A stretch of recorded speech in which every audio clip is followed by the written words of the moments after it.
এই যে ছোলটু মিয়া, একবার পেছনে ফিরে তো তাকাবে। সিনিয়র আপুরা যে গাছতলায় বসে আছে, তাদের কি চোখে পড়ে না নাকি তোমার?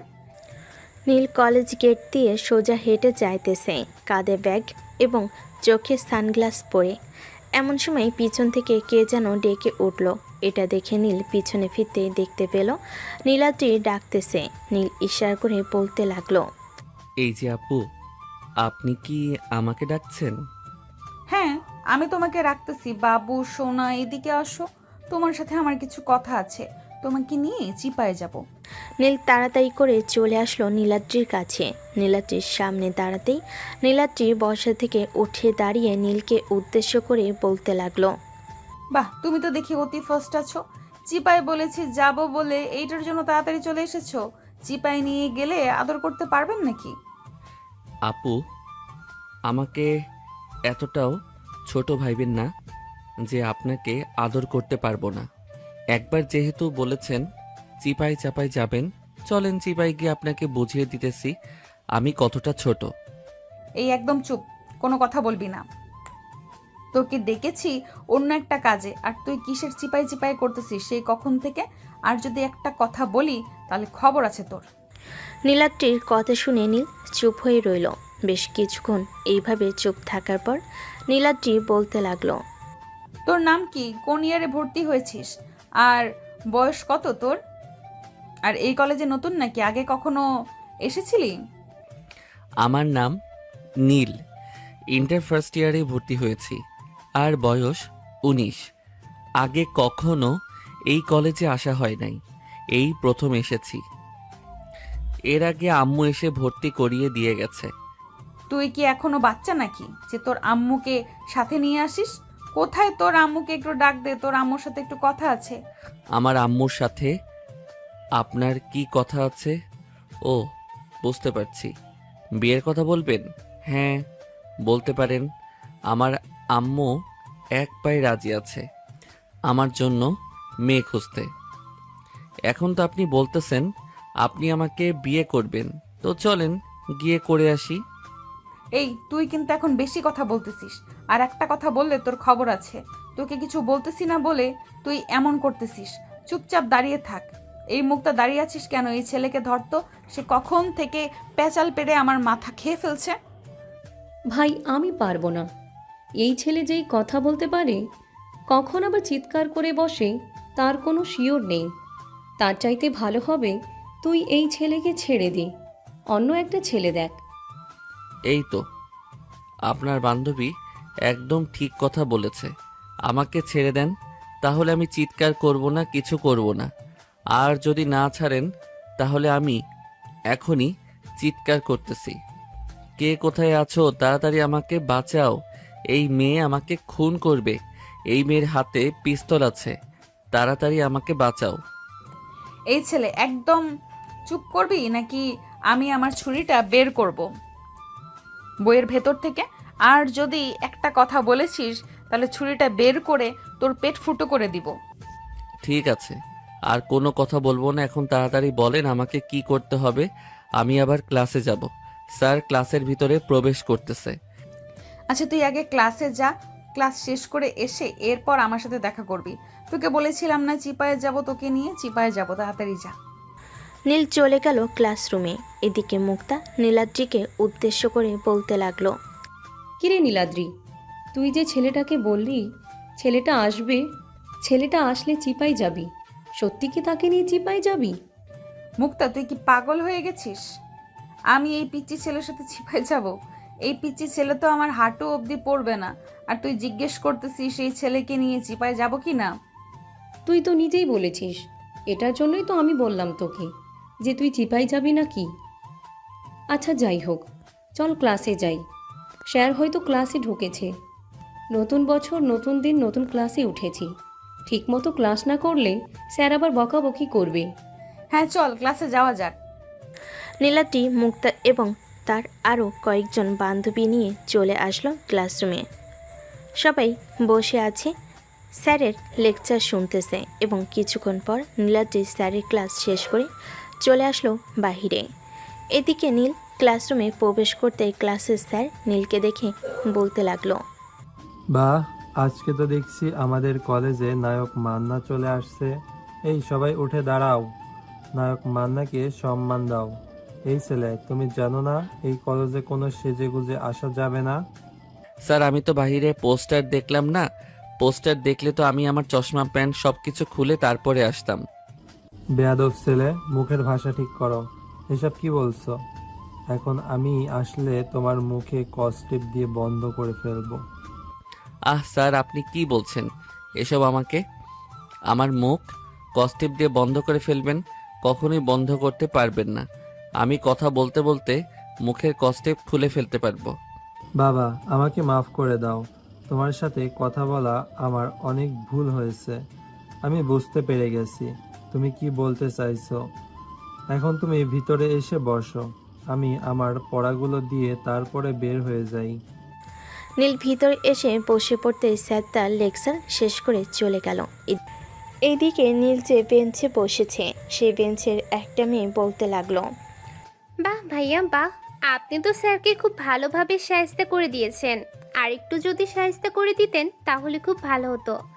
স্যার আর আমাদের সাথে খারাপ ব্যবহার করতে পারতো না। আর এসব নিয়ে চিন্তা করো না, আমি তো এখন চলে এসেছি। আমি সব কিছু ঠিকঠাক করে দিব। স্যার কেন, স্যারের বাপও এসে কিছু করতে পারবে না। আপনার সাথে কি বন্ধুত্ব করা যাবে? যদি কিছু মনে না করেন। হ্যাঁ অবশ্যই করা যাবে, করা যাবে না কেন? আপনি মানুষ, আমিও মানুষ, এখানে আবার বন্ধুত্ব না করার কি আছে? না এমনিতেই বললাম। আর কি যদি আপনি না করতেন চান তাই আর কি বললাম এই কথাটা। ঠিক আছে, আজ থেকে আমরা ফ্রেন্ড। চলো বাইরে থেকে ঘুরে আসি। ক্লাস মনে হয় আর বেশি হবে না, বাইরে গিয়ে ক্যান্টিনে বসে আড্ডা দিই। হ্যাঁ চলো, ক্যান্টিনে বসে কফি খেতে খেতে দুজনের পরিচয় পর্বটাও সেরে ফেলতে পারবো। আমারও আরো কয়েকজন বান্ধবী আছে, তাদের সাথেও পরিচয় করিয়ে দিব তোমাকে। চলো এখন যাওয়া যাক। পাখি নীলকে দেখে চলে আসলো ক্যান্টিনে। দুজন বসে বসে কফি খাইতেছে আর কথাবার্তা বলতেছে। এমন সময় নীলের সামনে এসে হাজির হলো নীলাদ্রি। নীল নীলাদ্রিকে দেখে বলতে লাগলো, রেডি হয়ে চলে এসেছেন, সাথে প্রোটেকশন নিয়ে এসেছেন। না নিয়ে আসলে আমাকে বলতে পারেন, আমি নিয়ে আসবো। দোকান থেকে ফার্মেসি সামনেই আছে। বিয়াদব ছেলে, সিনিয়র আপুদের সাথে কিভাবে কথা বলতে হয় জানিস না নাকি? ওই সময় জাস্ট মজা করে বলেছিলাম, আর তুই ওইটা সিরিয়াসলি নিয়ে নিয়েছিস। আমার তো এখন মনে চাইতেছে তোকে গলা টিপে মেরে ফেলার জন্য, আর তোকে মারবো না, কিন্তু তোকে মারবো না। কেন মারবেন না?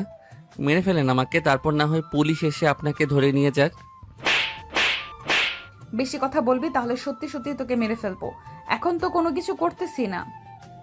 কলেজ ছুটির পর তুই আমার সাথে দেখা করে এরপর বাসায় যাবি। এই বলে নীলাদ্রি ওইখান থেকে চলে গেল। এইদিকে পাখি হাঁ করে তাকিয়ে আছে নীলের দিকে।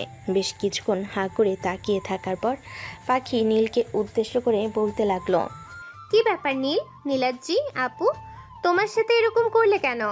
কলেজে ঢোকার সময় নীলাদ্রি আপুর সাথে দেখা হয়েছিল নাকি?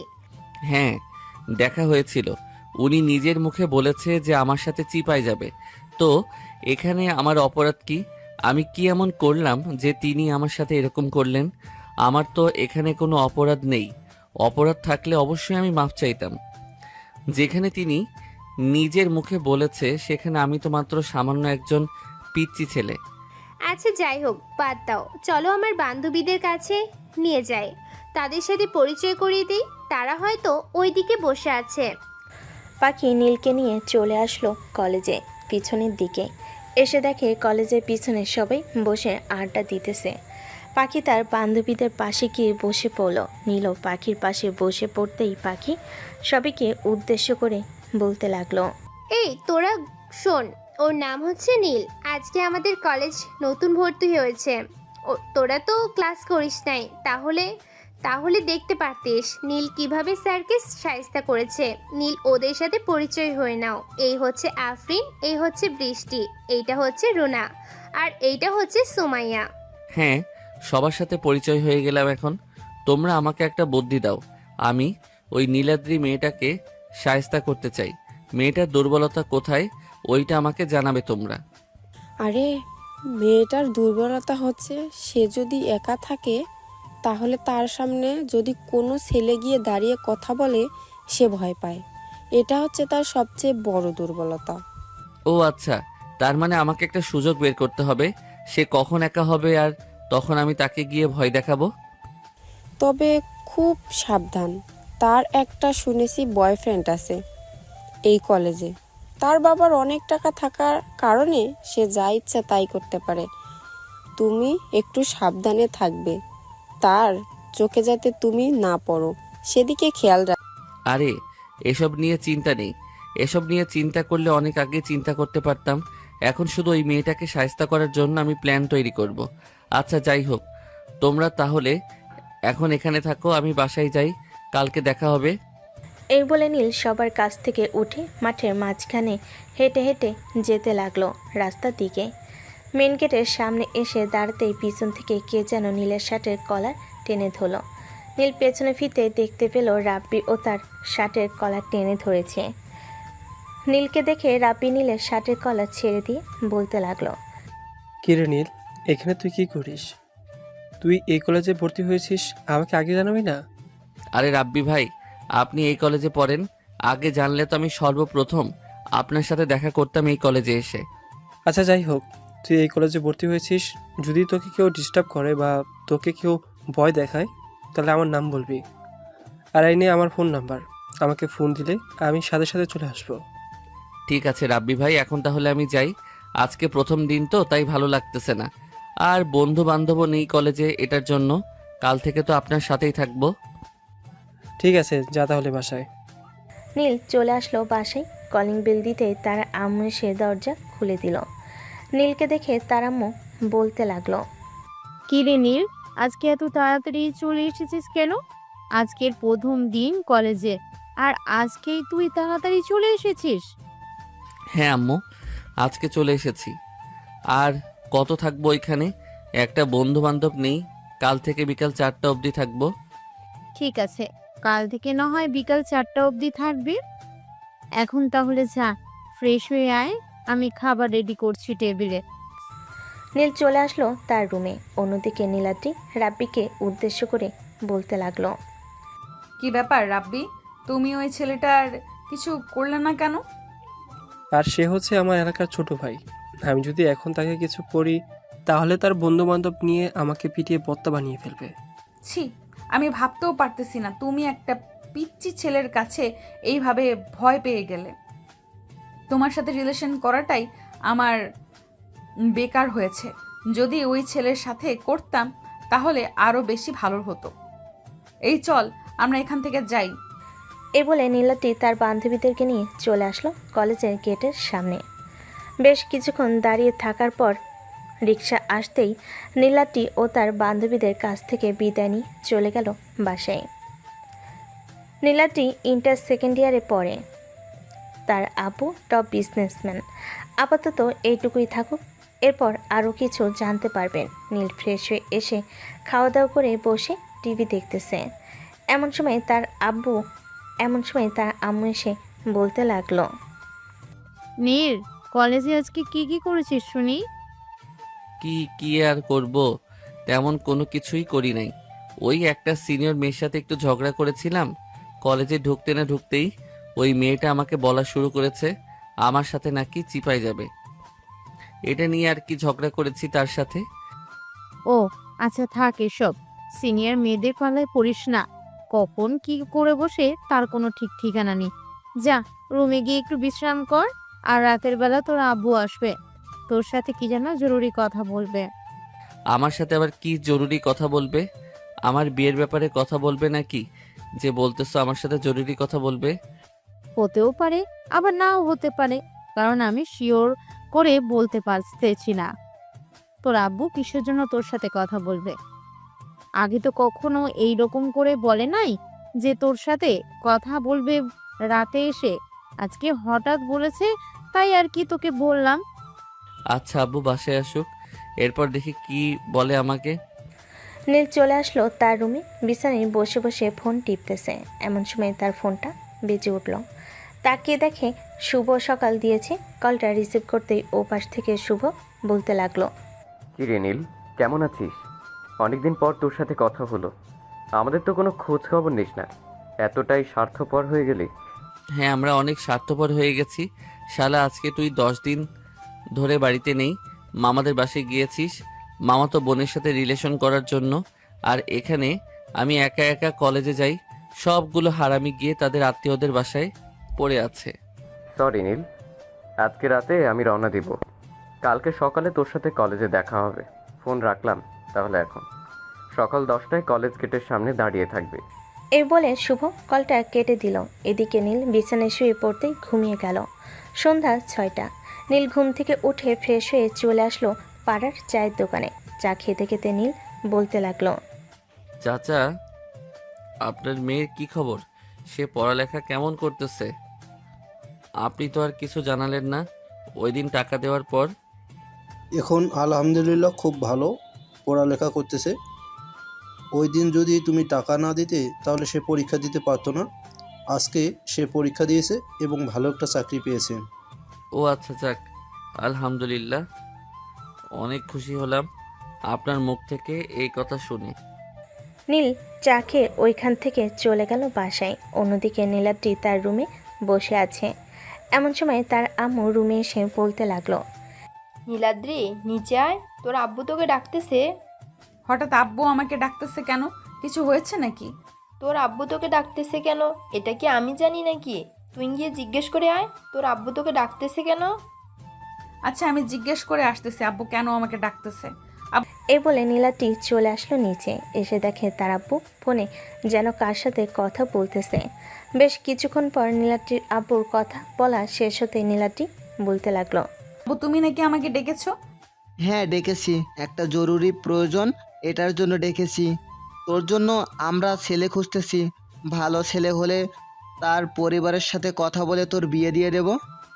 আমি কি একবারও বলেছি যে আমি এখন বিয়ে করব? আমার আবার মন চাইবে ওই দিন আমার যেদিন মন চাইবে আমি ওই দিন বিয়ে করব। এর আগে আমি বিয়ে করতে পারবো না। তুই বললেই তো হবে না, বয়স তো আর কম হলো না। আমি যা বলবো তাই হবে, তুই আর কোনো কথা বলতে পারবি না। যা এখন রুমে যা। নীলাদ্রি রেগে চলে গেল তার রুমে। এদিকে নীলাদ্রির আম্মু নিচে এসে নীলাদ্রির আব্বুকে উদ্দেশ্য করে বলতে লাগলো, তুমি মেয়েটাকে কি এমন বলেছো যে মেয়েটা এইভাবে রেগে চলে গেছে রুমে? কই, আমি তো তেমন কিছু বলি নাই। বলেছি যে তার জন্য যদি ভালো পাত্র পাই তাহলে বিয়ে দিয়ে দেব। আর সে বলতেছে এখন বিয়ে করবে না। বয়স কি কম হয়েছে যে এখন বিয়ে করবে না? বয়স একদম ঠিকঠাক আছে।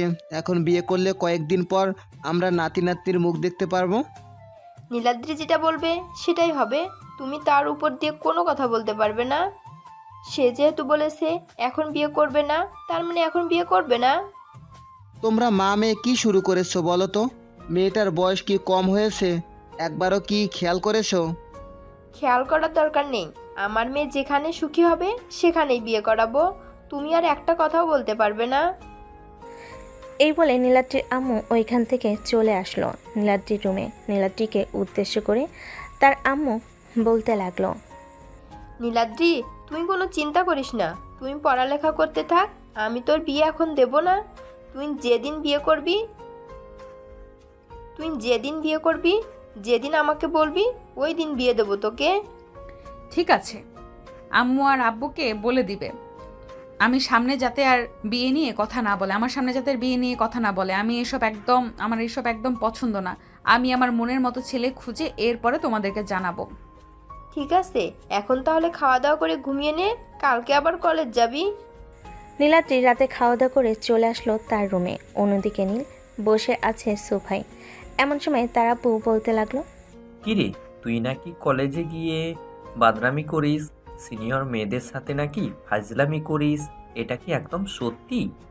হায় আল্লাহ, তোমাকে কে এই মিথ্যা বলেছে? তুমি জানো না তোমার ছেলে কেমন? আজ পর্যন্ত কোনো মেয়ের সাথে কথা বলি নাই, আর তুমি বলতেছো আমি সিনিয়র মেয়েদের সাথে বাদরামি করি। আমি যেটা শুনেছি সেটাই তো বললাম।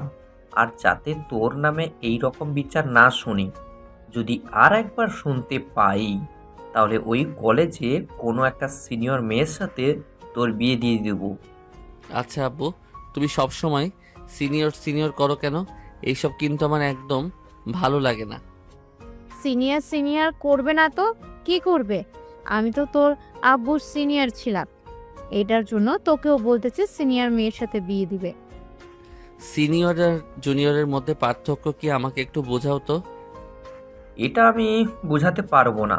তুই নিজে সিনিয়র একটা মেয়ে বিয়ে করে নে, এরপর তুই নিজেই বুঝতে পারবি কেন আমি সিনিয়র সিনিয়র করি।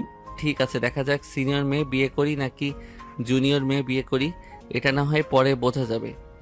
এখন খাবার দাও আম্মু, খুব ক্ষুধা লাগছে। খাওয়া দাওয়া শেষ করে ঘুমাতে যাব। কালকে আবার তাড়াতাড়ি যেতে হবে কলেজে। সবাই এসে বসে থাকবে আমার জন্য। আচ্ছা, খাবার টেবিলে গিয়ে বস, আমি খাবার দিতেছি। আর তোর ফুফাতো বোন আসবে কয়েকদিন পর, সে তোর কলেজে ভর্তি হবে, আমাদের বাড়িতে থেকে পড়ালেখা করবে। তানজিলা নাকি তাবাসসুম আসবে, দুই বোন তো জমজ। কে আসবে? আমার তো মনে হয় তানজিলা আসবে, কারণ সে পড়ালেখায় খুব ভালো। এটার জন্যই তো গ্রাম থেকে শহরে পাঠাচ্ছে পড়ালেখা করার জন্য। ও আচ্ছা। নীল খাওয়া দাওয়া শেষ করে চলে আসলো তার রুমে। বিছানায় বসে তানজিলাকে মেসেজ দিতে লাগলো। তানজিলা আপু কেমন আছো? তুমি নাকি আমাদের বাসায় আসতেছো? এই তো আলহামদুলিল্লাহ ভালো আছি। হ্যাঁ, তোদের বাসায় আসতেছি আর 2 থেকে 3 দিন পর।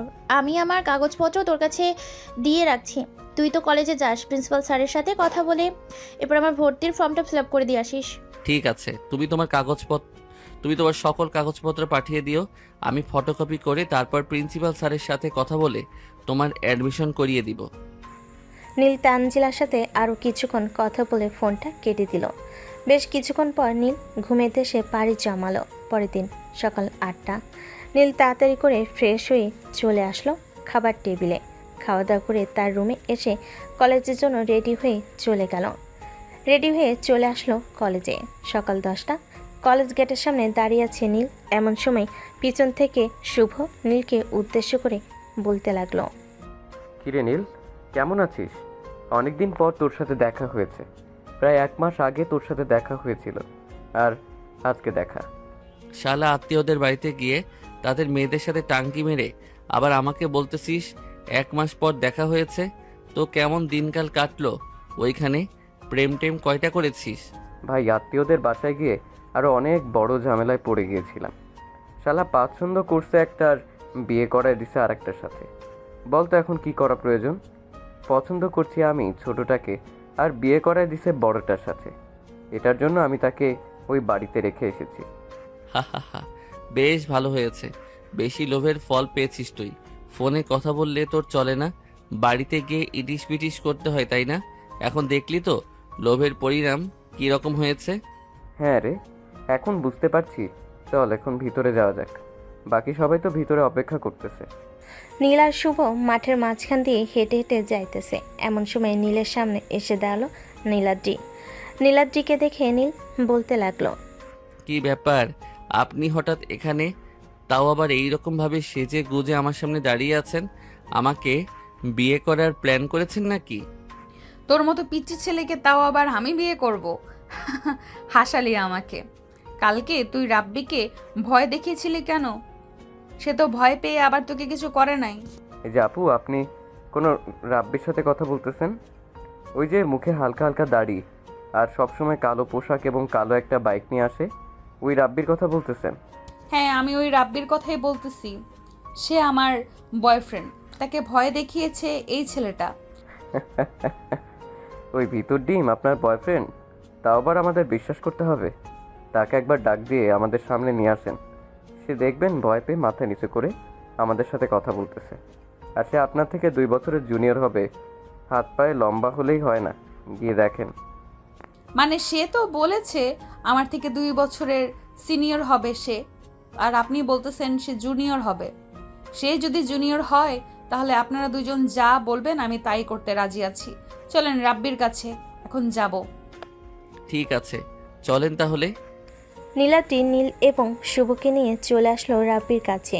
শুভ এবং নীলকে দেখে রাব্বি যে পালিয়ে যেতে যাবে, এমন সময় নীলাদ্রি পেছন থেকে রাব্বির শার্টের কলার টেনে ধরলো আর বলতে লাগলো। এই কোথায় যেতেছিস তুই? তোর সাথে আমার জরুরি কথা আছে। একদম চুপচাপ এখানে দাঁড়িয়ে থাক, আর আমি যা যা প্রশ্ন করব সেই প্রশ্নের উত্তর দিবি। নীলাদ্রি, আমার একটা জরুরি কাজ আছে, প্লিজ আমাকে ছেড়ে দাও। আমি এখন ওই কাজটা করতে যাব। কাজটা শেষ করে এসে তোমার সাথে কথা বলতেছি। কাজ শেষ করে এসে আমার সাথে কথা বলতে হবে না। এখন আমার প্রশ্নের উত্তর দিয়ে এরপরে তুই এখান থেকে যাবি, তা না হলে তোকে আমি এখান থেকে যেতে দিব না। আচ্ছা বলো, কি প্রশ্ন করবে? আমি তোমার সকল প্রশ্নের উত্তর দিয়ে এরপর এখান থেকে যাব। তুই সত্যি করে বল তোর বয়স কত, আর তুই কি আমার থেকে সিনিয়র নাকি জুনিয়র? সত্যি করে বলবি, না হলে তোকে আমি এখানে মেরে আলু ভর্তা করে রাস্তার কুকুরকে খাইয়ে দিব। আমি তোমার থেকে জুনিয়র, তুমি আমার 2 বছরের সিনিয়র। আমি তোমাকে ওই দিন মিথ্যা কথা বলেছিলাম, প্লিজ রাগ করো না জান। আমি তোমাকে অনেক ভালোবাসি। দাঁড়া, তোর ভালোবাসা দেখাচ্ছি আমি।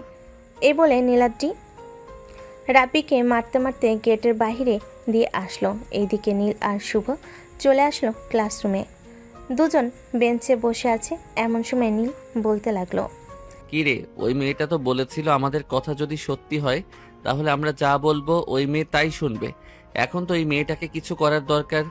আমার সাথে অনেক খারাপ ব্যবহার করেছে, এটার শাস্তি তো তাকে দিতে হবে। নীল বাদ দে তো, মেয়ে মানুষ কিছু করলে পরে প্রিন্সিপাল স্যারের কাছে বিচার যাবে। কিছু করার দরকার নেই, এমনিতেই ভালো আছিস, ভালো থাক। ওই মেয়ের সাথে কথা বলার প্রয়োজন নাই, আর বলতেও হবে না। আরে ভাই, ওই মেয়ের সাথে জাস্ট একটু মজা করবো, আর কিছুই করব না। তুই বসে ওদের সাথে আড্ডা দে, আমি আসতেছি ওই মেয়ের কাছ থেকে। এই বলে নীল চলে আসলো নীলাদ্রির কাছে। বেশ কিছুক্ষণ দাঁড়িয়ে থাকার পর নীলাদ্রিকে উদ্দেশ্য করে বলতে লাগলো, এই যে মিস, আপনাকে বলেছিলাম না ওই ছেলেটা আপনার থেকে 2 বছরের জুনিয়র। আপনি তো বিশ্বাস করেন নাই এবং আমাদেরকে বলেছেন আমরা যা বলবো আপনি তাই করতে রাজি আছেন। এখন আমি যা বলবো তাই করতে রাজি হবেন তো? যেহেতু আপনাকে বলে দিয়েছি, তার মানে রাজি না হয়ে যাব কোথায় বলেন? আমাকে কি করতে হবে? আপনি যেটা বলবেন আমি সেটাই করতে রাজি আছি। তাছাড়াও তো উপায় নেই, করলে আবার আমার মান সম্মান হারিয়ে যাবে। হ্যাঁ, একদম ঠিক বলেছেন। যদি না করেন তাহলে তো আমি সবার কাছে বলে দিব যে আপনি কলেজের সিনিয়র একজন আপু হয়ে একটা জুনিয়র ছেলের কথা রাখলেন না। এখন আমাকে লিপ কিস করতে হবে। যদি লিপ কিস করতে পারেন তাহলে আমি কাউকে কিছু বলবো না। নীলের কথা শুনে নীলাদ্রির চোখ বড় বড় করে নীলের দিকে তাকিয়ে আছে। প্রায় 2 মিনিট এভাবে তাকিয়ে থাকার পর নীলাদ্রি বলতে লাগলো, এই পিচ্চি, তুই কি পাগল হয়ে গেছিস? তুই কাকে কি বলতেছিস জানিস? আমি চাইলে এখন তোকে ঠাস করে 2টা চড় মেরে দিতে পারি। আপনি নিজেই তো বলেছেন আমি যা চাইবো তাই দিবেন। এখন যদি না দেন তাহলে আমি এই যে যাইতেছি সবাইকে বলার জন্য। কে কোথায় আছো দেখে যাও তাড়াতাড়ি, তোমাদের সিনিয়র নীলাদ্রি আপু। নীল আর কোনো কথা বলতে পারল না। নীলাদ্রি তাড়াতাড়ি করে নীলের মুখ টিপে ধরে নিয়ে চলে আসলো ফাঁকা একটা রুমে। নীলকে দেওয়ালের সাথে চেপে ধরে নীলের ঠোঁটজোড়া কামড়ে ধরল। বেশ কিছুক্ষণ এইভাবে কামড়ে ধরে থাকার পর নীলাদ্রি নীলকে ছেড়ে দিয়ে তাড়াতাড়ি করে ওই ফাঁকা রুম থেকে বের হয়ে আসলো। এইদিকে নীলকে খুঁজতে খুঁজতে শুভ এবং তার বন্ধুরা চলে আসলো সেই রুমের সামনে। নীলকে দেওয়ালের সাথে চোখ বন্ধ করে থাকতে দেখে তারা তাড়াতাড়ি করে রুমের ভিতর প্রবেশ করলো এবং বলতে লাগলো, এই নীল, তোর কি হয়েছে? এভাবে দেয়ালের সাথে পিঠ দিয়ে চোখ বন্ধ করে আছিস কেন? এমনিতেই দাঁড়িয়েছিলাম, আর নীলাদ্রির সাথে একটু বোঝাপড়া ছিল, এটার জন্য সে এই রুমে নিয়ে এসেছে। তার মানে তোদের মাঝে নিশ্চয়ই কোনো কিছু হয়েছে। সত্যি করে বলতো কি হয়েছে তোদের মাঝে? এখন যদি সত্যি করে না বলিস তাহলে প্রিন্সিপাল স্যারের কাছে আমরা উল্টোপাল্টা বানিয়ে বানিয়ে বলে দিব। তুই তো জানিস আবার আমরা উল্টোপাল্টা জিনিস বানাতে খুব পছন্দ করি। আসলে ওই নীলাদ্রিকে বলেছিলাম আমার ঠোঁটে লিপ কিস করার জন্য। সেই প্রথমে মানা করছিল, কিন্তু পরে আমি যখন বলেছি যে মানুষ ডাক দিব তখন সে তাড়াতাড়ি করে রাজি হয়েছে। তার মানে অবশেষে সিনিয়র মেয়ে তোর ঠোঁটে লিপ কিস করেছে। মামা, এখন তো আমাদেরকে ট্রিট দিতে হবে। যদি ট্রিট না দিস তাহলে আমরা সবাইকে বলে দিব। শালা, আমি তো ওই মেয়ের কাছ থেকে এমনি এমনি পেয়েছি, এটার জন্য তোদেরকে ট্রিট দিতে যাব কেন? ওই মেয়েকে আমার গার্লফ্রেন্ড হয় নাকি যে সে লিপ কিস করেছে? এটা তোদেরকে বলার কারণে তোরা যা চাইবি তাই দিব। শালা, তুই আগে একটা কিছু হলে আমাদেরকে ট্রিট দিতিস, আর এখন অনেক কিপটা হয়ে গেছিস। যা যা, তোর কাছে আর ট্রিট চাইবো না। আর যদি কখনো ট্রিট চাই তাহলে মনে রাখিস কি হয়। ঠিক আছে, মনে থাকবে মনে থাকবে। চল এখন বাইরে যাই, গিয়ে নীলাদ্রিকে দেখে আসি। আর শোন, আমার ফুফাতো বোন তানজিলা আসতেছে, 2 দিন পর সে এই কলেজে পড়ালেখা করবে। তোরা কিন্তু আবার তার সাথে রিলেশন করতে চাস না, মেয়েটা অনেক রাগী। শালা, তুই বললি কেন? এখন এটার জন্য আমরা সবাই তার সাথে রিলেশন করব। দেখি তুই কি করতে পারিস। আর ওই মেয়ে কতটা রাগী এটাও আমরা দেখে নিব। কি রে, তোরা কিছু বলতেছিস না কেন? আমরা কি বলবো, যা বলার নীল বলে দিয়েছে। আর আমাদের তো গার্লফ্রেন্ড আছে, আমরা আমাদের গার্লফ্রেন্ডের কাছে জুতার বাড়ি খেতে চাই না। তোর যদি ইচ্ছা থাকে তাহলে তুই জুতার বাড়ি খেতে পারিস। তোর তো আবার লজ্জা নেই, লজ্জা থাকলে তো তুই অন্যের মেয়ের কথা বলতে পারতিস না। পারভেজ, তুই এটা বলতে পারলি? আমি কখনো ভাবতে পারি নাই তুই যে এটা বলতে পারবি। যা, তোদের সাথে কোনো কথা নাই। এই বলে শুভ ওই রুম থেকে বের হয়ে চলে গেল। এইদিকে তার বন্ধুদেরকে নিয়ে চলে আসলো গাছের নিচে। এসে দেখে নীলাদ্রি বসে আছে। নীলাদ্রিকে দেখে নীল মুচকি একটা হাসি দিয়ে বলতে লাগলো, ইস বন্ধু, জানিস আজকে একটা সিনিয়র মেয়ে আমাকে লিপ কিস করেছে। মেয়েটার ঠোঁট জোড়া এতটা সফট, মন চাইছিল কামড়ে কামড়ে ছিঁড়ে খেয়ে ফেলি। নীলের কথা শুনতেছে নীলাদ্রি আর তেলে বেগুনে জ্বলে উঠতেছে। মনে মনে বলতে লাগলো, এই পিচ্ছি, তোকে শুধু একবার একা পাই, এরপর দেখ তোর কি অবস্থা করি। আমার সামনে এভাবে দাঁড়িয়ে দাঁড়িয়ে আমাকে লজ্জা দিচ্ছিস, আবার তোর বন্ধুদেরকে বলতেছিস এইসব বেশরম বেহায়া। এসব বলতেছে নীলকে আর হাজারটা গালি দিতেছে। বেশ কিছুক্ষণ এইভাবে থাকার পর নীল ওইখান থেকে চলে আসলো। কলেজ গেটের সামনে সবার কাছ থেকে বিদায় নিয়ে চলে আসলো বাসায়। এসে দেখে তানজিলা চলে এসেছে। তানজিলাকে দেখে নীল বলতে লাগলো, কি ব্যাপার তানজিলা আপু, তুমি না বলেছিলে কালকে আসবে, আজকে চলে এসেছো? তোকে সারপ্রাইজ দেওয়ার জন্যই তো আজকে চলে আসছে। আমার সারপ্রাইজ কেমন লেগেছে? ভেবেছিলাম আরও অনেক বড় সারপ্রাইজ দেবো, কিন্তু দিতে পারলাম না। এত বড় সারপ্রাইজ দিয়েছো, এতেই আমি অনেক খুশি। মনে হয় তো এখন এসেছো, যাও ফ্রেশ হয়ে আসো, আমিও ফ্রেশ হয়ে আসতেছি। হ্যাঁ যা, তুইও ফ্রেশ হয়ে আয়, আমিও ফ্রেশ হয়ে আসছি। তানজিলা চলে গেল তার রুমে। এইদিকে নীল তার রুমে এসে ফ্রেশ হয়ে নিচে এসে বসে রইল। বেশ কিছুক্ষণ বসে থাকার পর তানজিলা নিচে আসলো। তানজিলাকে নিয়ে নীল খাওয়া দাওয়া শেষ করে কিছুক্ষণ গল্প করতে লাগলো। বেশ কিছুক্ষণ গল্প করার পর তানজিলা নীলকে উদ্দেশ্য করে বলতে লাগলো, নীল চল, সন্ধ্যা আসছে, বাইরে থেকে ঘুরে আসি। ঢাকা শহরে এসেছি, বাইরে যদি ঘোরাঘুরি না করি তাহলে কি আমাকে ঢাকার মেয়েদের মতো লাগবে? ঘোরাঘুরি করলেই ঢাকার মেয়েদের মতো লাগবে এমন কোনো কথা না। ঢাকায় শুধু ঢাকার লোক বসবাস করে না, আরও বিভিন্ন অঞ্চলের লোক বসবাস করলে আমরাও কিন্তু গ্রামের লোক। এখানে থাকি তাই বলে আমরা আমাদের আঞ্চলিক ভাষা ভুলে যাই নাই। আচ্ছা যাই হোক, বোরকা পরে আসো, তোমাকে নিয়ে যাব। কালকে আবার সকাল সকাল বের হতে হবে, তোমাকে নিয়ে কলেজে ভর্তি করাবো। তানজিলা চলে গেল তার রুমে। একটা কালো বোরকা পরে নিচে আসতেই নীল তানজিলাকে নিয়ে বের হয়ে গেল ঘোরাঘুরি করার উদ্দেশ্যে। এইদিকে নীলাদ্রি তার বান্ধবীদের সাথে পার্কে বসে আছে। এমন সময় তাহমিনা নীলাদ্রিকে উদ্দেশ্য করে বলতে লাগলো, কি রে নীলাদ্রি, তোর কি হয়েছে? সে কখন থেকে দেখছি তুই আনমনা হয়ে বসে আছিস।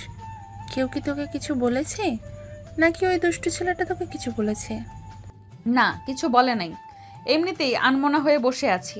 কালকে তোরা কয়টার দিকে কলেজে যাবি? কালকে আমার একটু বাইরে কাজ আছে, কাজটা শেষ করে কলেজে যাইতে চাইতে হয়তো 12টা বাজতে পারে। ক্লাসে যা যা পড়াবে সব কিছু নোট করে রাখিস, পরে আমি তোদের কাছ থেকে নিয়ে নিব। ঠিক আছে, নিয়ে নিস তাহলে।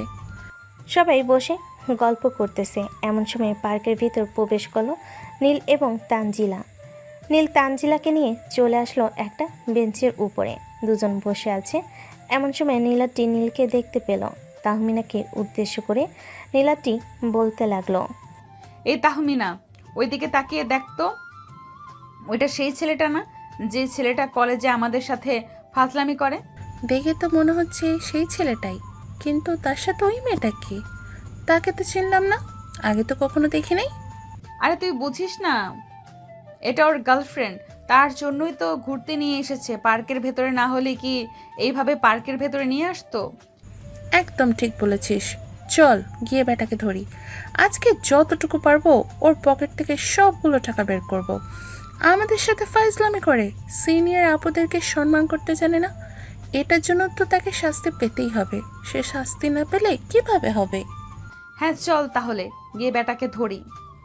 এই বলে তাহমিনা আর নীলাদ্রি চলে আসলো নীলের কাছে।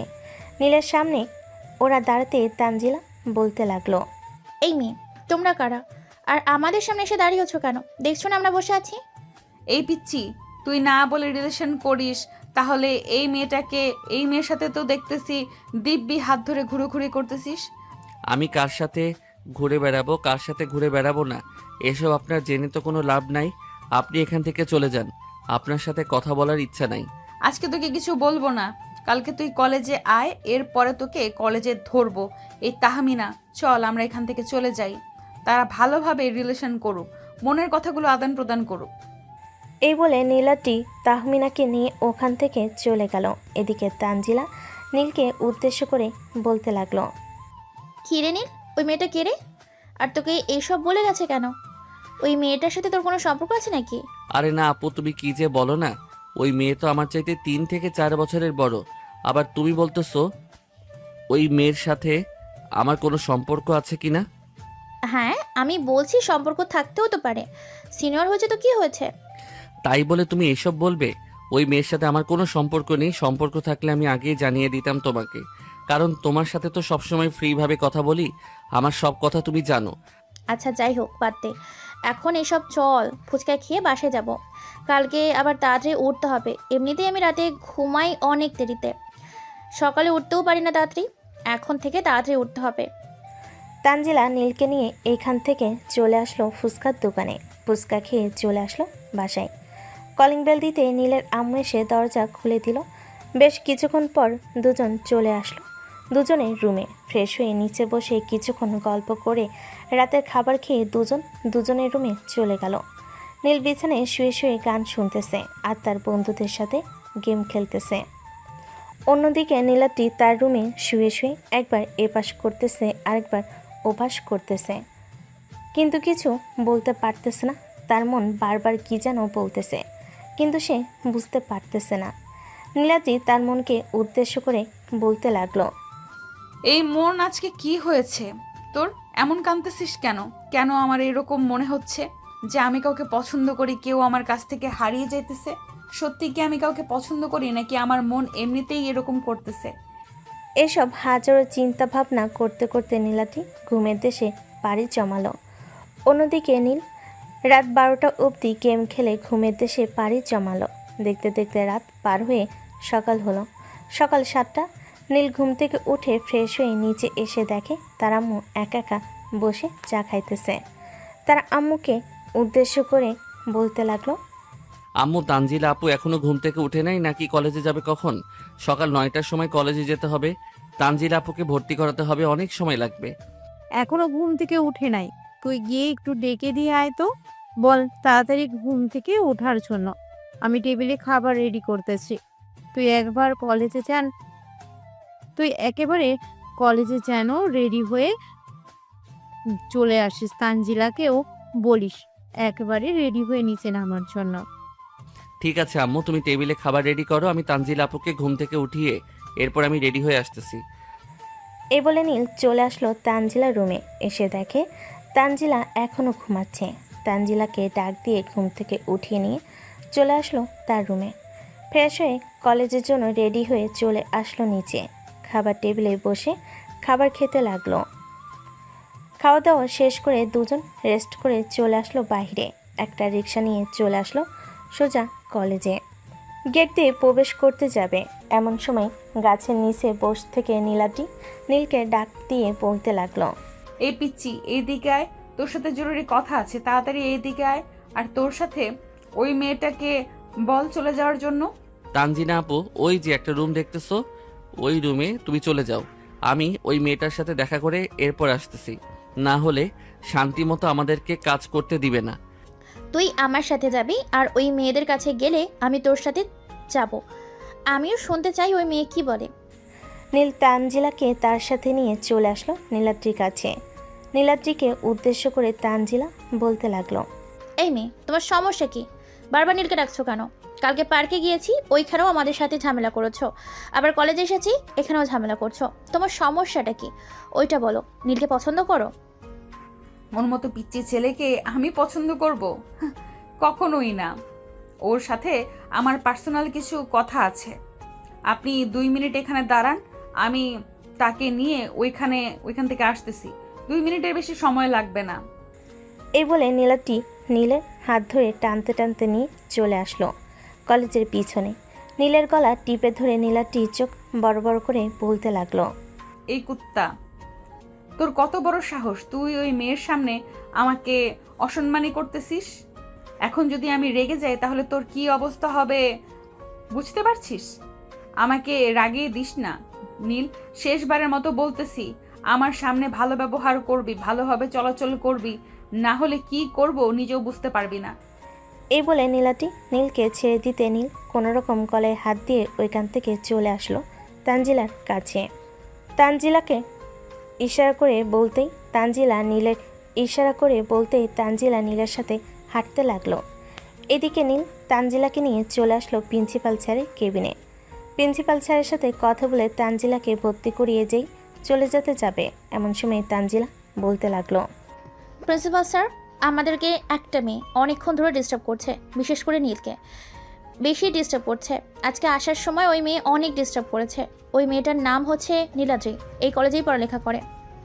আচ্ছা তুমি যাও, আমি নীলাদ্রিকে বলে দিব যাতে তোমাদেরকে আর ডিস্টার্ব না করে। আর নীলাদ্রি তো তোমার ক্লাসে পড়ে, মানে তোমরা সেম ইয়ারে লেখাপড়া করো। তুমি চাইলে তার সাথে কথা বলে তোমাদের বিষয়টা মিটমাট করে নিতে পারো। আর এমনিতেই আমি বলে দিব না। আপনি একবার বলে দিন, সে যদি না মানে তখন না হয় আমি তাকে খুব ভালো করেই বুঝিয়ে দিব। ঠিক আছে, যাও তাহলে তুমি, আমি নীলাদ্রিকে বলে দিব। তানজিলা আর নীল প্রিন্সিপাল স্যারের কেবিন থেকে বের হয়ে চলে আসলো মাঠে। নীল তানজিলাকে উদ্দেশ্য করে বলতে লাগলো, তানজিলা আপু, এটা বলা একদম ঠিক হয় নাই। মেয়েটা না হয় আমাকে একবার ডাক দিয়েছে, তাই বলে তুমি প্রিন্সিপাল স্যারের কাছে ডাইরেক্ট বিচার দিবে? এখন তো ওই মেয়েটা আরো অনেক রেগে যাবে, তখন তো আরো অনেক বিরক্ত করবে আমাদেরকে। আরে তুই তো ভাবছিস কেন, আমি আছি না, কোনো চিন্তা করিস না। ঠিক আছে, চলো তোমাকে তোমার ক্লাসরুম দিয়ে আসি, তারপর আমি আমার ক্লাসরুমে যাব। নীল তানজিলাকে তার ক্লাসরুমে পৌঁছে দিয়ে এসে সেও চলে গেল তার ক্লাসরুমে। কয়েকটা ক্লাস শেষ করে বাইরে আসতেই দেখতে পেল নীলাদ্রি হাতে লাঠি নিয়ে দাঁড়িয়ে আছে। এটা দেখে নীল কিছুটা ভয় পেয়ে চুপচাপ বারান্দায় দাঁড়িয়ে রইল। হঠাৎ নীলাদ্রি নীলকে ইশারা করে বলতে লাগলো, এই নীল, এদিকে আয়, কথা আছে তোর সাথে। কি বলবেন আপু? ওইখানে থেকেই বলেন, আমি শুনতেছি, আমার কান বয়রা না। তোকে বলেছি এখানে আসার জন্য, এখানে দাঁড়িয়ে থেকে কথা বলার জন্য, তোকে বলি নাই। 5 সেকেন্ড সময় দিলাম, 5 সেকেন্ডের মধ্যে আমার সামনে এসে দাঁড়া, না হলে হাতে তো লাঠি দেখেছিস, এটা দিয়ে তোর হাড্ডি গুড্ডি ভেঙে ফেলবো। নীল তাড়াতাড়ি করে নীলাদ্রির সামনে গিয়ে দাঁড়াতে নীলাদ্রি বলতে লাগলো, আমার নামে প্রিন্সিপাল স্যারের কাছে বিচার দিয়ে এসেছিস তাই না? তোর তো অনেক বড় কলেজা হয়ে গেছে, আজকে তোর হাড্ডি গুড্ডি ভেঙে ফেলবো, দেখি আমাকে কে আটকাতে আসে। এই বলে নীলাদ্রি টানতে টানতে নীলকে নিয়ে চলে আসলো 5 তলার একটা ফাঁকা রুমে। দরজাটা লাগিয়ে দিয়ে নীলের সামনে এসে লাঠিটা ঘোরাতে লাগলো। বেশ কিছুক্ষণ এইভাবে লাঠি ঘোরানোর পর নীলাদ্রি আস্তে আস্তে নীলের সামনে যেতেই লাগলো, আর নীল এক পা করে পিছোতে লাগলো। বেশ কিছুক্ষণ এইভাবে যাওয়ার পর হঠাৎ নীল নীলাদ্রিকে জড়িয়ে ধরল, তারপর তার ঠোঁটের সাথে ঠোঁট একত্রিত করে দিল। বেশ কিছুক্ষণ এইভাবে থাকার পর নীলাদ্রি নীলকে ধাক্কা মেরে সরিয়ে দিয়ে বলতে লাগলো, এই কুত্তার বাচ্চা, তোর তো সাহস কম না? তোকে এখানে নিয়ে এসেছি পেটানোর জন্য, আর তুই আমাকে জড়িয়ে ধরে তাও আবার আমার ঠোঁটের সাথে লিপকিস করছিস। এইটার জন্য তো তোকে মায়ের খাইতে হবে আরো বেশি। এই বলে নীলাদ্রি যে নীলকে মারতে যাবে, এমন সময় দরজায় ঠক ঠক করার শব্দ পেল। নীলাদ্রি হাতের লাঠিটা পিছনে রেখে দরজা খুলে দিতেই দেখতে পেল প্রিন্সিপাল স্যার দাঁড়িয়ে আছে। প্রিন্সিপাল স্যার নীলাদ্রিকে দেখে বলতে লাগলো, কি ব্যাপার নীলাদ্রি, তুমি এইখানে কি করো, তাও আবার নীলের সাথে? আসলে স্যার, নীলের সাথে জরুরি একটা দরকার ছিল তো, তাই আর কি এই রুমে নিয়ে এসেছি। এই কলেজটা কিন্তু আমার, সো কোথায় কি হচ্ছে আমি সব খবর জানি। আর পার্সোনাল কথা ছিল, এই সব কথা নিচে বা ক্যান্টিনে বলতে পারতে। 5 তলায় এসে ফাঁকা একটা রুমে ঢুকে দরজা বন্ধ না করে বললেও পারতে। স্যার, নীলাদ্রি আপু আমাকে মারার চেষ্টা করেছিল। ওই দেখেন ওনার হাতে একটা বড় লাঠি। আপনি যদি ঠিক সময় না পৌঁছে যেতেন তাহলে নীলাদ্রি আমাকে মেরেই ফেলতো ওই লাঠিটা দিয়ে। প্রিন্সিপাল স্যার নীলাদ্রিকে বকা দিতে নীলাদ্রি ওইখান থেকে চলে আসলো নিচে। তাহমিনাকে বলে সোজা চলে আসলো বাসায়। কলিং বেল দিতেই তার আম্মু এসে দরজা খুলে দিল। নীলাদ্রিকে দেখে বলতে লাগলো, কী রে নীলাদ্রি, কী হয়েছে তোর? এত তাড়াতাড়ি কলেজ থেকে চলে আসলি যে? কলেজে কোনো সমস্যা হয়েছে নাকি? না, কলেজে কোনো সমস্যা হয়নি, এমনিতেই চলে এসেছি, ভালো লাগছিল না তো তাই। আমি আমার রুমে গেলাম, আমাকে ডাক দিবেন, আমি এখন ঘুমাবো। আচ্ছা যা, গিয়ে তাহলে ঘুমা, বিকেলবেলা না হয় তোকে ডেকে দেবো। নীলাদ্রি আর কিছু না বলে চলে গেল তার রুমে। এদিকে নীল বাইরে আসতে তানজিলা নীলকে উদ্দেশ্য করে বলতে লাগলো, নীল, ওই মেয়েটাকে তো বোকা খাইয়ে দিলাম, খুশি হস নাই নাকি তুই? হ্যাঁ, অনেক খুশি হয়েছি, তবে আর একটু দেরিতে আসলে আরও খুব ভালো হতো। যাই হোক, চলো এখন নিচে যাই, ওইখানে গিয়ে দেখি যদি ক্লাস হয় তাহলে ক্লাস করবো, আর ক্লাস না হলে বাড়িতে চলে যাব। ঠিক আছে, চল তাহলে যাওয়া যাক। নীল ওইখান থেকে তানজিলাকে নিয়ে চলে আসলো নিচে। এসে দেখে ক্লাস হচ্ছে না, তাই তানজিলাকে নিয়ে সোজা চলে আসলো বাসায়। কলিং বেল দিতেই তার আম্মু এসে দরজা খুলে দিল আর বলতে লাগলো, কি রে নীল, কি হয়েছে? আজকে এত তাড়াতাড়ি চলে এসেছিস? তানজিলা কলেজের কিছু হয়েছিল নাকি যে তাড়াতাড়ি চলে এসেছ? না, কিছুই হয়নি, এমনিতে চলে এসেছে। আর ক্লাস হচ্ছিল না, এটার জন্য নীলকে বলছিলাম, তাই নীলও চলে এসেছে। ও আচ্ছা, যাও তাহলে ফ্রেশ হয়ে আসো। দুপুর তো হয়ে এসেছে, আমি খাবার দিই, তোমরা খাওয়া দাওয়া করে নাও, তারপর যা ইচ্ছে তাই করো। ঠিক আছে, আমরা ফ্রেশ হয়ে আসতেছি, আপনি খাবার রেডি করেন। নীল, যা ফ্রেশ হয়ে নিচে আয়, খাওয়া দাওয়া করবে আমার সাথে। ঠিক আছে, যাও তাহলে, তুমি ফ্রেশ হয়ে আসো আর আমিও ফ্রেশ হয়ে আসতেছি। এই বলে তানজিলা আর নীল দুজনেই রুমে চলে গেল। অপরদিকে নীলাদ্রি তার রুমে শুয়ে আছে আর মনে মনে বলতেছে, এই ছেলেকে যতক্ষণ পর্যন্ত আমি কিছু না করতেছি ততক্ষণ আমার মন শান্তি হবে না। তাকে তো কিছু একটা করতেই হবে। কি করব? এসব ভাবতেছে নীলাদ্রি। বেশ কিছুক্ষণ ভেবেচিন্তে একটা সিদ্ধান্ত নিল আর নিজের মনকে বলতে লাগলো, একমাত্র এই সিদ্ধান্ত নিয়ে আমি তাকে কিছু করতে পারবো। আর যদি এই সিদ্ধান্ত না হয় তাহলে আমি তাকে কিছুই করতে পারবো না। একমাত্র তাকে বিয়ে করলে বিয়ের পর আমি তাকে কিছু করতে পারবো, এর আগে কিছুই করতে পারবো না। হ্যাঁ, এটাই হবে আমার শেষ ভরসা। এটা যদি আমি না করতে পারি তাহলে তার জন্য আমি কোনো কিছুই না। এসব বলতেছে নীলাদ্রি। এদিকে নীল আর তানজিলা খাওয়া দাওয়া করে বসে আছে।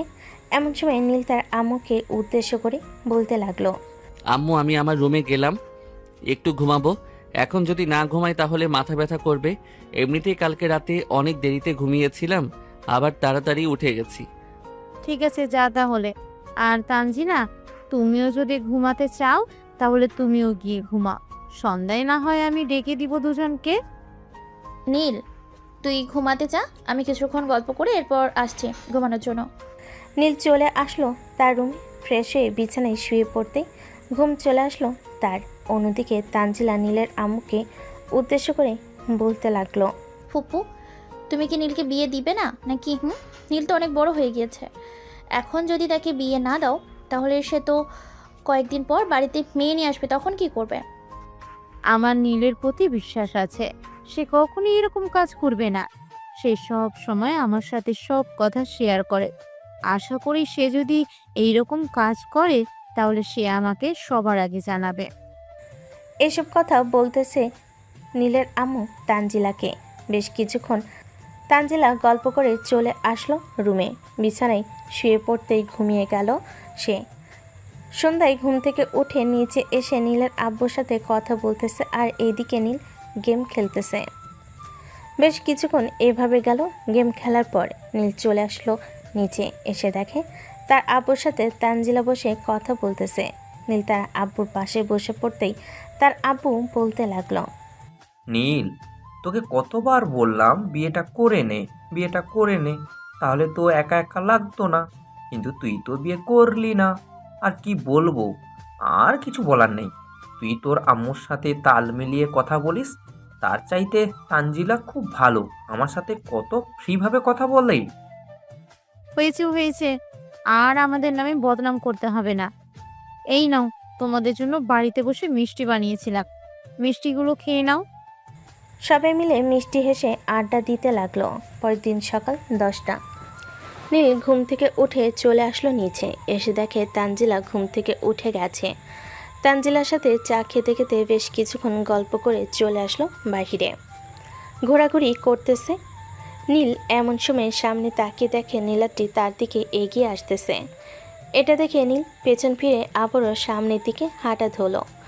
বেশ কিছুক্ষণ হাঁটাহাঁটি করার পর নীল পিছনে ফিরতে দেখতে পেল নীলাদ্রি এখনও তার পিছু করতেছে। এটা দেখে নীল একটা অপরিচিত বাড়িতে ঢুকে গেল। সামনে দিয়ে ঢুকে পেছনের গেট দিয়ে বের হয়ে চলে এসেছে। এদিকে নীলাদ্রি বাড়ির ভিতর প্রবেশ করে দারোয়ানকে উদ্দেশ্য করে বলতে লাগলো, এই যে দারোয়ান, একটু আগে যে কালো একটা শার্ট পরে একটা ছেলে বাড়ির ভেতরে ঢুকেছে, ওই ছেলেটা কয়তলায় থাকে? আর ছেলেটা কার সাথে রিলেশন করে নাকি রিলেশন করে না? তুমি বাড়িওয়ালার ছেলের কথা বলতেছো? সে তো খুব ভালো, সে কারোর সাথে রিলেশন করে না। কেন, তুমি তাকে পছন্দ করো নাকি? হ্যাঁ, আমি তাকে পছন্দ করি, কিন্তু কথা হচ্ছে আমি তার পরিবারের সাথে কথা বলতে চাই। তার আব্বু আম্মু কি বাসায় আছে নাকি বাসায় নেই? তার আব্বু আম্মু বসে আছে, তুমি চাইলে গিয়ে কথা বলতে পারো। 5 তলায় 312 নম্বর রুম হচ্ছে তাদের। নীলাদ্রি দারোয়ানকে আর কিছু না বলে ওইখান থেকে সোজা চলে আসলো। 5 তলায় 312 নম্বর রুমের সামনে কলিং বেল দিতে বাড়িওয়ালা এসে দরজা খুলে দিল। নীলাদ্রি বাড়িওয়ালাকে সালাম দিয়ে বলতে লাগলো, আসসালামু আলাইকুম আঙ্কেল, কেমন আছেন? এটা কি নীলদের বাসা? ওয়ালাইকুম আসসালাম। না, এখানে তো নীল নামের কেউ থাকে না, আপনি হয়তো ভুল ঠিকানায় চলে এসেছেন। আপনি কার কাছে এসেছেন? আমি নীলের কাছে এসেছি। তার পিছু পিছু করতে করতেই তো এসে দেখলাম যে এই বাড়িতে ঢুকেছি, কিন্তু আপনি বলতেছেন এটা নীলের বাড়ি না। আপনি আপনার ছেলেকে একটু ডাক দেন, আমি আপনার ছেলেকে দেখব। বাড়িওয়ালা তার ছেলেকে ডাক দিতে নীলাদ্রি জিভে একটা কামড় দিয়ে সরি বলে ওইখান থেকে চলে আসলো বাহিরে। রাস্তার একপাশে দাঁড়িয়ে কি বকবক করতে করতে নীলের 14 গোষ্ঠী উদ্ধার করতে লাগলো। বেশ কিছুক্ষণ এইভাবে বকবকি করার পর নীলাদ্রি বলতে লাগলো, এইভাবে তার বাড়ির খোঁজ পাওয়া যাবে না। আগে কলেজে যাই, কলেজে গিয়ে তার বন্ধু বান্ধব তো আছে, তাদের কাছ থেকে তার বাড়ির ঠিকানাটা নিতে হবে। এছাড়া আর কোনোভাবে তার বাড়ির ঠিকানা বের করতে পারবো না তাকে ফলো করে। এসব ভাবতে ভাবতে নীলাদ্রি চলে আসলো কলেজে। এসে দেখে তানজিলা একা একা বসে আছে গাছতলায়। নীলাদ্রি আশেপাশে তাকিয়ে দেখে কেউ নেই। তানজিলাকে উদ্দেশ্য করে নীলাদ্রি বলতে লাগলো, এই মেয়ে, তুমি তো নীলের গার্লফ্রেন্ড হও। নীলদের বাসা কোথায় আর সে কয় নাম্বার বাড়িতে থাকে এটা একটু আমাকে বলো, তার সাথে আমার জরুরি কথা আছে। তার সাথে আপনার কি জরুরি কথা আছে তা আমি খুব ভালো করে জানি। আমি তার বাড়ির ঠিকানা দিতে পারবো না। আপনি নীলকে কোনো কিছুই করতে পারবেন না। নীলের আব্বুর সাথে কথা বলে আমি আমাদের বিয়ে ফাইনাল করে রেখেছি। এখানে আপনি চান্স নিতেই ব্যর্থ হবেন। একবার যেহেতু তার স্পর্শ আমি পেয়ে গেছি, তার মানে আমার তাকেই লাগবে, অন্য কাউকে দিয়ে আমার হবে না। সো এখন আপনি যা ইচ্ছা তাই করতে পারেন, আমি নীলকে আপনার কাছ থেকে কেড়ে নিব। এই বলে নীলাদ্রি ওইখান থেকে চলে গেল। এদিকে তানজিলা চলে আসলো বাসায়। এসে দেখে নীল বসে বসে টিভি দেখতেছে। নীলের পাশে বসে তানজিলা নীলকে উদ্দেশ্য করে বলতে লাগলো, নীল, সত্যি করে বলবি, তুই কি কাউকে পছন্দ করিস নাকি পছন্দ করিস না? যদি পছন্দ করে থাকিস তাহলে আমাকে বল। পছন্দ বলতে আমি একটা মেয়েকে যেহেতু স্পর্শ করে ফেলেছি, তার মানে আমি তাকে পছন্দ করি। আর তুমি হঠাৎ এইরকম ভাবে কথা বলতেছো কেন? আমি এইরকম ভাবে কথা বলতেছি কেন এটা তো না জানলেও চলবে। তুই আগে বল, তুই কাউকে পছন্দ করিস? আমি ওই মেয়েটাকে পছন্দ করি যে মেয়েটাকে আমি বিরক্ত করি, এবং তুমি যে মেয়েটাকে অনেক বকাঝকা করেছো। তার মানে তুই ওই নীলাদ্রি মেয়েটাকেই পছন্দ করিস? হ্যাঁ, আমি ওই নীলাদ্রি মেয়েটাকে পছন্দ করি। আমি তাকে ভালোবেসে ফেলেছি। এখন তুমি আর আমাকে কিছু জিজ্ঞেস করো না, আমি আর তোমাকে কিছু বলতে পারবো না। এই বলে নীল চলে আসলো তার রুমে। এইদিকে তানজিলা চুপচাপ বসে আছে। এমন সময় নীলের আম্মু এসে তানজিলার পাশে বসে বলতে লাগলো, কিরে তানজিলা, তোর কি হয়েছে? এইভাবে চুপচাপ বসে আছিস কেন? আর নীল হঠাৎ উঠে চলে গেল কেন? কিছু কি হয়েছে তোদের মাঝে? না, আমাদের মাঝে আবার কি হবে? আমাদের মাঝে কিছুই হয়নি। যদি কিছু হতো তাহলে তোমাকে বলতাম। সে ঘুমানোর জন্য চলে গিয়েছে। ও আচ্ছা, তুই আমার সাথে আয়, আজকে দুজন মিলে রান্না করব। তানজিলা নীলের আম্মুর সাথে চলে গেল রান্নাঘরে। দুজন মিলে রান্না করে রেখে দিল টেবিলে। রাত 9টা, সবাই খাবার টেবিলে বসে আছে। এমন সময় তানজিলা সবাইকে উদ্দেশ্য করে বলতে লাগলো, নীল, আমি কাল গ্রামে চলে যাচ্ছি। আর হয়তো এখানে আসা হবে না। আব্বু আম্মু আমার জন্য ছেলে পছন্দ করেছে। ওইখানে গিয়ে তাকে বিয়ে করে ঘর সংসার করব। হঠাৎ আপু তুমি এই সিদ্ধান্ত নিয়েছো কেন? আমার উপর রাগ করেছো নাকি? আমি তো সত্যি বললাম, আমি যাকে ভালোবাসি তার কথাই বললাম তোমাকে, তাই বলে তুমি রাগ করবে? আরে আমি রাগ করিনি। রাগ করলে তোকে অবশ্যই বলতাম। তুই এক কাজ কর, তুই যাকে ভালোবাসিস তাকে নিয়ে আয়। ফুপু ফুপা তোমরা নীলের পছন্দ করে মেয়েকে নীলের সাথে বিয়ে দিও, যাতে নীলের সব সময় সুখে থাকতে পারে।